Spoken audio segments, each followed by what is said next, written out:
नमस्कार दोस्तों, आज के वीडियो में जानेंगे ओम गण गणपतये नमः इस मंत्र का रोजाना जाप करने से आपके जीवन में क्या क्या घटित होता है। दोस्तों, ये गणेश जी का बीज मंत्र है। इसे मूल मंत्र भी कहा जाता है। आप इसे गम या गन दोनों तरीके से चांट कर सकते हैं। दोनों तरीके सही है।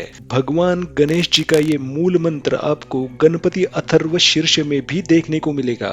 चलिए जानते हैं इस मंत्र की सिद्धि कैसे प्राप्त हो सकती है। कितना जाप करने पर इस मंत्र की सिद्धि प्राप्त होती है, जाप करने के लिए क्या नियम होते हैं, इन सभी चीजों के बारे में आज के वीडियो में विस्तार से बात करेंगे। भगवान गणेश की असीमित कृपा प्राप्त करने के लिए इस मंत्र को सिद्ध करना काफी जरूरी होता है। इस मंत्र को सिद्ध करने के बाद भगवान गणेश का आशीर्वाद आपके साथ हमेशा बना रहता है। भगवान गणेश जी की दो पत्नियां रिद्धि और सिद्धि, इनके बारे में तो आपने सुना ही होगा। रिद्धि और सिद्धि ये दोनों भी काफी शक्ति से परिपूर्ण होती है। जब भी आप ओम गण गणपतये नमः इस मंत्र की चांटिंग शुरू कर देते हो तो आपको रिद्धि और सिद्धि इन दोनों की शक्ति भी प्राप्त होने लगती है। दोस्तों, पुराने जमाने से ही जैसे हीरे, माणिक, मोती ऐसे रत्नों का हमारे सनातन धर्म में काफी महत्व रह चुका है। अगर आप इस मंत्र को सिद्ध कर लेते हैं तो आपको नवरत्नों की प्राप्ति होती है। मतलब नवग्रह में जो बाधा है वो धीरे धीरे दूर होने लगती है। और सिद्धि का मतलब होता है अपार शक्तियां। इस मंत्र को अगर आप सिद्ध कर लेते हैं तो आपको कई सारे प्रकार की सिद्धियां अपने आप ही प्राप्त होने लगती है। योग शास्त्र के अनुसार 8 प्रकार की सिद्धियां प्रमुख सिद्धियां मानी जाती है। सबसे पहली सिद्धि होती है अनिमा। अगर आप ये सिद्धि को प्राप्त कर लेते हैं तो आप अपने शरीर का आकार जितना चाहे उतना कम कर सकते हो। दूसरी सिद्धि होती है महिमा। अगर आप ये सिद्धि को पा लेते हो तो आप अपने शरीर का आकार कितना भी ज्यादा बढ़ा सकते हो। तीसरी सिद्धि होती है गरिमा। अगर आप इस सिद्धि को प्राप्त कर सकते हो तो आप अपने शरीर को काफी भारी बना सकते हो। चौथी सिद्धि होती है लघिमा। इस सिद्धि को प्राप्त करने वाले के शरीर का बिल्कुल भी वजन नहीं होता।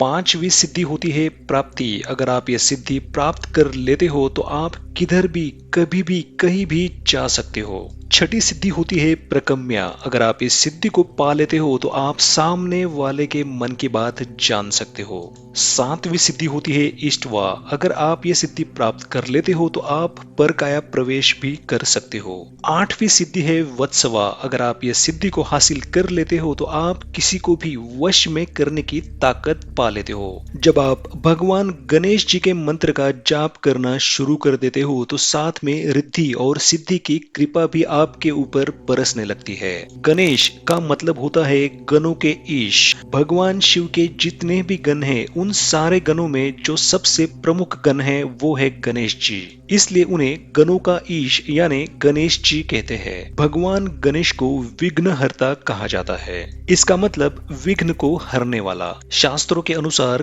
कोई भी पूजा पाठ या जाप शुरू करने से पहले भगवान गणेश को जरूर याद कर लेना चाहिए। ऐसा करने से आपका काम बन जाता है और आपके काम में कोई विघ्न नहीं आता। लेकिन ऐसा नहीं करने से आपके काम में काफी सारी रुकावटें आ सकती है। इसलिए जब आप कोई नया कार्य आरंभ करने जा रहे हैं तो सबसे पहले भगवान गणेश को प्रणाम करना जरूरी होता है। ऐसा करने से आपके काम में कोई भी रुकावट नहीं आती। चलिए जानते हैं ओम गण गणपतये नमः इस मंत्र का रोजाना कितना जाप करना चाहिए। दोस्तों, भगवान गणेश जी का आशीर्वाद पाने के लिए आप इस मंत्र का एक माला यानी 108 बार जाप जरूर करें। ज्यादा से ज्यादा आप कितना भी जाप कर सकते हैं, उसकी कोई लिमिट नहीं है। जैसे कि आप सभी जानते हैं भगवान गणेश बुद्धि के देवता है। इस मंत्र का जाप करने से आपकी बुद्धि बढ़ने लगती है। भगवान गणेश जी विद्या के भी देवता है।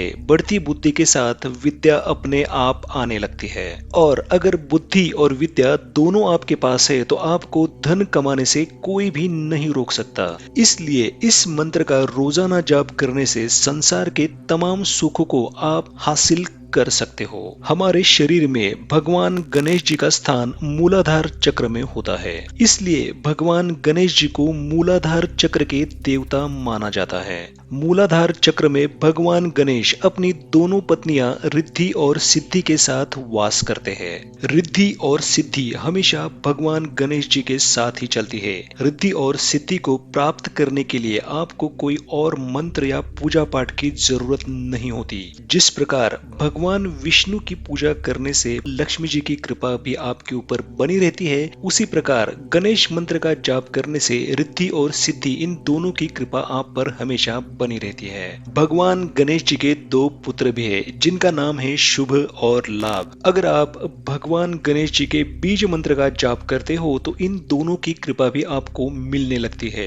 आपके घर के दरवाजे के ऊपर अगर आप शुभ लाभ लिखते हैं तो इससे आपके घर में खुशहाली और संपत्ति बढ़ने लगती है। दोस्तों, अगर आपकी कुंडली में बुध ग्रह कमजोर होता है तो आपको व्यापार में हमेशा नुकसान उठाना पड़ता है। आपका आत्मविश्वास काफी कम होता है। आप दूसरे लोगों को ठीक तरीके से बात नहीं कर पाते, जिसकी वजह से आप अपनी नौकरी में भी ज्यादा तरक्की नहीं कर पाते। खराब बुध होने के कारण आप लॉटरी, सट्टा, शेयर मार्केट में काफी सारा पैसा कमा देते हैं। बुध कमजोर होने के कारण समाज में आपकी मान प्रतिष्ठा काफी कम होती है। अगर आप गणेश बीज मंत्र का रोजाना 108 बार चांटिंग करते हैं तो परिस्थितियां धीरे धीरे बदलने लगती है। आपका कॉन्फिडेंस बढ़ने लगता है। आप किसी के साथ भी बेझिझक होकर बात कर सकते हैं। व्यापार में आपको मुनाफा होने लगता है। अगर आप नौकरी कर रहे हैं तो नौकरी में कुछ ऐसी परिस्थितियां निर्माण हो जाती है जिसके कारण आपका प्रमोशन होता है और नौकरी में आपकी तरक्की भी होती है। इस मंत्र का रेगुलर जाप करने से शत्रु पीड़ा भी धीरे धीरे कम होने लगती है। आप अपने गुस्से पर नियंत्रण पाने में कामयाब हो जाते हो। इसलिए घर में भी आपके झगड़े कम होकर खुशहाली बनी रहती है। शेयर मार्केट में आपका निवेश सही साबित होता है और उसकी वजह से आपके पास धन आने लगता है। आपकी बुद्धि खुल जाती है और इसकी वजह से आप ज्यादा से ज्यादा ज्ञान ग्रहण कर पाते हो, जिससे समाज में आपकी मान प्रतिष्ठा एवं सम्मान बढ़ जाता है। आप किसी भी बुधवार से इस मंत्र का जाप शुरू कर सकते हो। इस मंत्र के जाप से 21 दिन में परिणाम देखने को मिलते हैं। अगर ये वीडियो आपको अच्छा लगा है तो वीडियो को लाइक और चैनल को सब्सक्राइब करना ना भूले। ओम गण गणपते नमः।